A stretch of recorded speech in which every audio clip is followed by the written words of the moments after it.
ഒരുമിച്ച് അല്പനിമിഷം ആയിരിക്കാൻ ആഗ്രഹിക്കുന്നു. തിരക്കേറിയ ഒരു ലോകത്തിലാണ് നാം ആയിരിക്കുന്നത്. ആ ലോകത്തിൽ നമ്മളായിരിക്കുമ്പോൾ സമയമെന്ന് പറയുന്നത് എല്ലാ പ്രിയപ്പെട്ടവർക്കും ഏറ്റവും അത്യാവശ്യവും അപ്പോൾ തന്നെ ജീവിതത്തിൽ ഒഴിച്ചുകൂടുവാൻ കഴിയാത്ത ഒന്നാണ്. അങ്ങനെയെങ്കിൽ നിങ്ങളുടെ വിലയേറിയ അല്പനിമിഷം ഈ ശ്രവണ പരിധിയിലേക്ക് ഞങ്ങൾ സ്വാഗതം ചെയ്യുന്നു.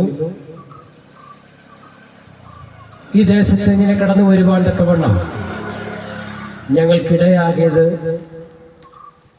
ലോകത്തെ മുച്ചൂട് മുടിച്ചുകൊണ്ടിരിക്കുന്ന മദ്യത്തിനും മയക്കുമരുന്നിനും മറ്റ് ലഹരി പദാർത്ഥങ്ങൾക്കും എതിരെയുള്ള ഒരു സന്ദേശമായിട്ടാണ് ഞങ്ങൾ കടന്നു വന്നത്.